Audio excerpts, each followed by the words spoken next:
ಇದು ನಮ್ಮ ಸಾಗರದ ಅಶೋಕ ರಸ್ತೆಯಲ್ಲಿರುವಂತಹ ಸಿಂಪಿ ಸಮಾಜ ಹರಿಮಂದಿರ ಅಂತಾರೆ ಇದಕ್ಕೆ. ಇಲ್ಲಿ ರಾಮಸೇತು ಮಾಡಿದಾರಂತೆ, ನೋಡೋಣ ಅಂತ ಬಂದಿದ್ದೀನಿ. ಹಾಗೂ ನಿಮಗೂ ತೋರಿಸೋಣ ಅಂತ, ನೋಡಿ ಹೆಚ್ಚೆಚ್ಚಾಗಿ ನೋಡಿ ಅಂತ ಹೇಳ್ತಾ ಪೂರ್ಣ ವಿಡಿಯೋ ನೋಡಿ. ಆಮೇಲೆ ಅದ್ಭುತವಾಗಿ ಮಾಡಿದ್ದಾರೆ ಇವರು.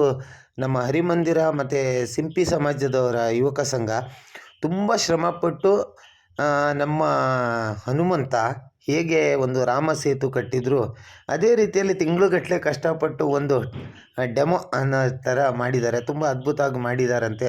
ಬನ್ನಿ ಒಳಗೋಗಿ ವೀಕ್ಷಣೆ ಮಾಡೋಣ. ಹಾಗೆ ಗಣಪತಿಯ ಒಂದು ಪ್ರತಿಷ್ಠಾಪನೆ ಹೇಗೆ ಮಾಡಿದ್ದಾರೆ, ಹಾಗೆ ನಾವು ಶ್ರೀ ಮಹಾಗಣಪತಿಯ ದರ್ಶನ ಮಾಡೋಣ. ಹಿಂಗೆ ಒಳಗೆ ಬರ್ತಾಯಿದ್ದೀನಿ, ನೋಡಿ ಯಾವ ರೀತಿಯಲ್ಲಿದೆ ಅಂತ. ಅದ್ಭುತವಾಗಿರುವಂತಹ ಈ ಒಂದು ವ್ಯೂ.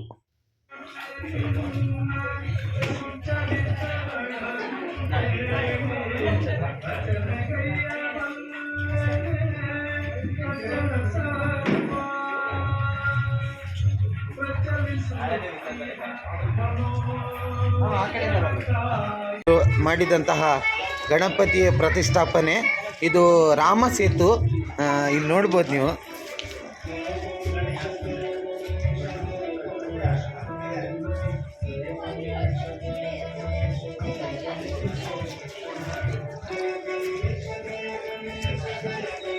ತುಂಬ ಅದ್ಭುತವಾದಂತಹ ಒಂದು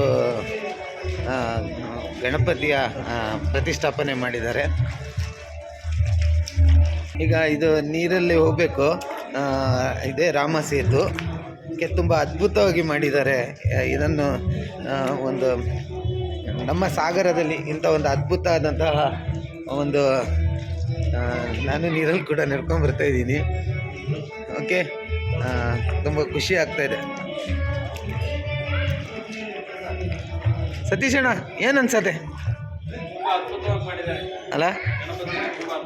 ನೀವು ಕಾಣ್ತಾ ಇಲ್ಲ, ಅದು ಮುಂದೆ ಬನ್ನಿ. ಏನು ಅನ್ಸತ್ತೆ? ತುಂಬ ಖುಷಿ ಆಗತ್ತಲ್ಲ? ಹಾಂ, ಎಲ್ಲ ಒಂದು ಕಡೆ ಹೊಸ ಪ್ರಯತ್ನ ಮಾಡ್ತಾ ಇದ್ದಾರೆ. ವರ್ಷನೂ ಬರ್ತೀವಿ. ಹಾಂ, ತುಂಬ ಖುಷಿ ಆಯ್ತು. ಈ ವರ್ಷನೂ ಅಷ್ಟೇ ಬಂದಿದ್ದೀವಿ ಹೊಸ ಪ್ರಯತ್ನಕ್ಕೆ. ನೋಡೋಣ ಮುಂದೆ ಹೆಂಗಿದೆ ಅಂತ. ರಾವಣನನ್ನು ಸಂಹಾರ ಮಾಡ್ತಾ ಇರುವಂತಹ ಈ ಗಣಪತಿ ಪ್ರತಿಷ್ಠಾಪನೆ ಮಾಡಿದ್ದಾರೆ. ಮೂಲ ವಿಗ್ರಹ ಇಲ್ಲಿದೆ. ಒಂದು ಸಿಂಪಿ ಸಮಾಜದವರ ಒಂದು ಅದ್ಭುತ ಆದಂತಹ ಈ ಗಣಪತಿ ಪ್ರತಿಷ್ಠಾಪನೆ ಸಾಗರದಲ್ಲಿದೆ ಅಂದರೆ ತುಂಬ ಸಂತೋಷ ಆಗತ್ತೆ.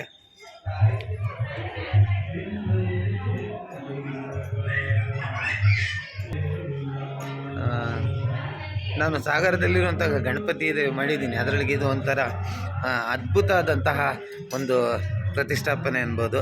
ಹಾಗಾಗಿ ಮಿಸ್ ಮಾಡದೆ ಇದನ್ನು ನೋಡಿ.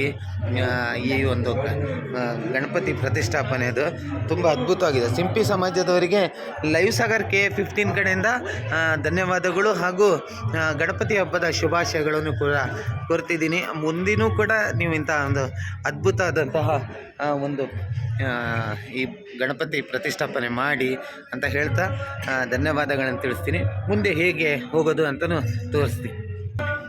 ನೋಡಿ ಮಕ್ಕಳಿಗೆ, ಮಗು ಹೇಗೆ ಅನಿಸ್ತದೆ? ಖುಷಿ ಆಗ್ತಿದೆಯಾ? ರಾಮಸೇತು ಮೇಲೆ ಹೋಗೋದು ಖುಷಿ ಆಗ್ತಾ ಇದೆ ಇವ್ರೆ? ಸೆಕೆಂಡ್ ಟೈಮ್ ಹೋಗ್ತಾ ಇದ್ದೀರಿ ನೀವು?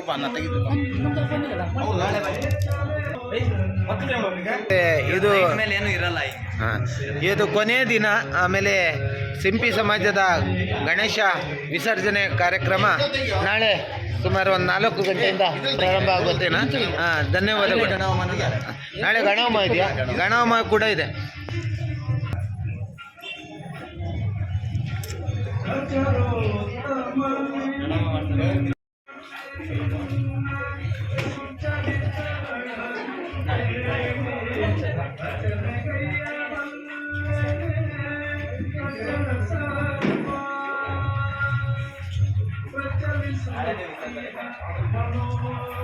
ಆ ಕಡೆ